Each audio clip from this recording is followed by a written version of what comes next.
Aquarius, hi! Welcome to Mr. Queen PH. At ito ay isang timeless love reading about you and your person. So, anytime na mapanood nyo to, as long as makaka-resonate kayo, this reading is for you. This is also a general reading. Just take what resonates. Watch your sun, moon, rising, Venus for other messages. And thank you sa lahat ng mga sumusuporta dito sa ating channel.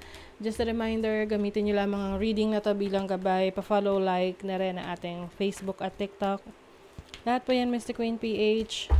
Like, share, subscribe, turn on post notifications para lagi kayong updated sa ating mga readings. And if you're interested in private readings, meron tayong link sa description at sa pinned comment. Paki-check nyo na lang.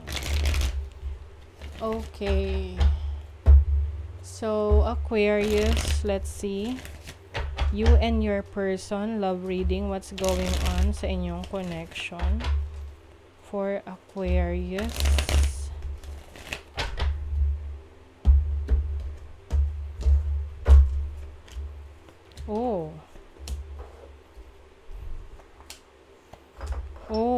Okay. Aquarius, mukhang meron kayong matinding pinagdadaanan sa inyong relationship ngayon. Recent past, merong endings, no? Pwedeng may separation. I feel like your person is so devastated sa nangyari. Pwedeng hindi niya ina-expect itong ending na to. Hindi niya ina-expect na maghihiwalay kayo. Pero mukhang ikaw mismo, Aquarius, ang bilis mong mag-move on.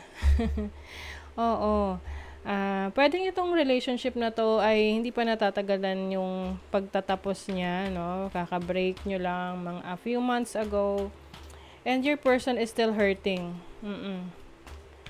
Masama pa ang loob ng person na to. But I feel like you still both have feelings for each other. Mahal niyo pa rin yung isa't isa. Yun nga lang, hindi kasi sapat yung mahal nyo lang yung isa't isa, 'di ba? May mga pagkakataon na may mga kailangan pang ayusin, or minsan yung iba na fall out of love, you know. So let's see. Maaring you are dealing with a Scorpio or a Sagittarius or a water sign, Cancer, Pisces. So let's see. Bakit may death card? Ano tong ending na to? Page of Pentacles. I feel like bagong simula pa lang tong relationship na to, tapos nag-end agad. So pwedeng short-lived relationship ito. Ano yung pinag-awayan? Pera. Oo. Or pwede ring, it's either pera, no? Pwedeng related sa trabaho, career, yung isa sa mga naging dahilan ng paghihiwalay nyo. Pwedeng yung isa lalayo, mag-abroad, pupunta sa ibang lugar, or yung iba naman ng ghost, no? Ito yung tipong bigla na lang hindi na nagpakita. So baka ikaw tong ng ghost sa person mo kasi siya yung mas apektado rito eh. Yeah, feeling left in the cold, pinabayaan, pinaasa, oo. May pinaasa, 2 of Cups. This person still loves you. Definitely. Maaring itong person na to nagre-reach out sa'yo na ayusin nyo yung relationship, magkabalikan kayo, to work things out. What is the Wheel of Fortune? Parang ayaw mo na. Ikaw na yung may ayaw. Nagsiset ka na ng boundaries. Gusto mo nang mag-move on. Parang yun nga, short-lived relationship, mabilis kang nawalan ng feelings for this person. Alam mo yung, pwede naman kasing mahal mo pa tong person na to, but ayaw mo na ng commitment. Pwede kasing may pagka-obsessed itong person na to, yung person mo. Masyadong mahigpit sa'yo. So, pwedeng feeling mo nasakal ka. Hindi ka masyadong nagkakaroon ng kalayaan na magawa yung gusto mo. Laging kailangan naka-report ka sa kanya. What is the Queen of Cups? Mm.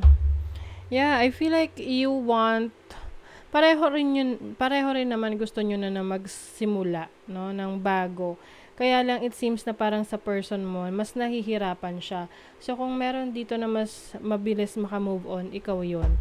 Yung person mo, still, um, kahit na nagsisimula na siya muli, no, ano pa rin siya, gusto pa rin niya na maayos yung inyong relationship kung may pagkakataon. Merong pagsisisi rito. What is the Five of Cups? Parang merong magsisisi sa nangyari.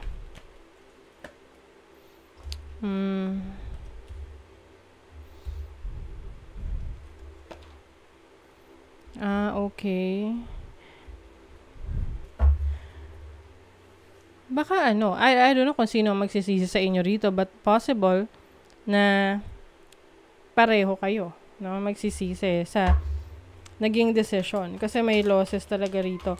I think,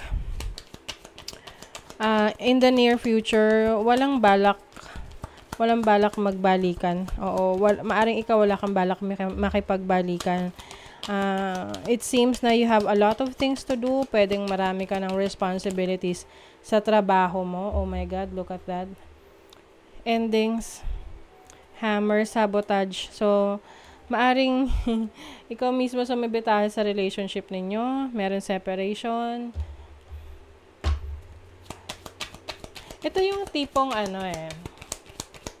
di ba merong mga tao na sa relationship, imbis na makapaghiwalay sila, kasi gusto na nila makipaghiwalay sa totoo lang. Kaya lang, natatakot sila or naduduwag sila na sabihin dun sa other person na ayaw na nila, gusto na makipaghiwalay, na fall out of love. So, ang ginagawa, nagloloko. So, para pag nagloko, merong dahilan yung other person na hiwalayan siya. No? Pero ang totoo, gusto niya talaga yon, nahiwalayan na siya. Dahil ayaw na niya. May mga ganun Parang gumagawa ng sila mismo yung sumasabotahe sa relationship. O maaring merong rito, involvement ng other person, no? Third party situation. I don't know, I have a feeling na pwedeng ang third party situation ang galing sa side mo. Na merong na-involve na ibang tao sa'yo, and then this person pwedeng naging siya,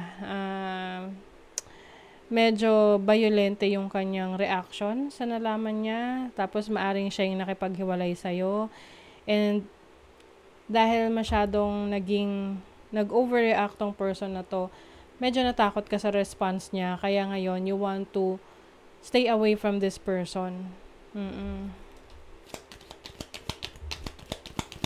Pwede kasing may pagka-possessive nga itong person na to. Yung tipong mabilis magselos. And I feel like you don't want that, no? As an Aquarius, ayaw mo na kinokontrol ka ng person mo. Pwedeng you are dealing with a Scorpio, no? Na masyadong may tendency maging possessive. Yeah. May clarity. You want to protect yourself. You want to protect your energies.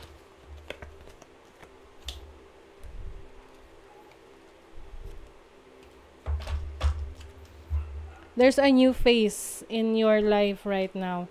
I don't know, yung iba sa inyo merong involvement ng ibang person. So, pwedeng meron kayong ibang nagugustuhan na mas okay kasama, mas chill. Kasi pwedeng the person that you're dealing with is masyado siyang seryoso to the point na nakakatakot na, no? Yung tipong masyadong stricto. Oo. In the future, I don't see this na magkakabalikan. Pwedeng marami ng excuses dito. Pwedeng meron na rito na maaaring yung person mo magsisisi siya sa nagawa niya. Yeah. I feel like you are going to move forward. You will be focusing more on your career, your finances. At kung hindi man papasok sa bagong relationship, kung mas i-enjoy mo yung freedom na meron ka. Oo. Pero hindi mawawala yung mga admirers, yung mga magkakagusto sa'yo, or mga romantic connections on the side. But be careful lang din dito sa energy ng person mo kasi pwedeng i-stalk ka nito, yung tipong hindi pa rin siya maka-move on.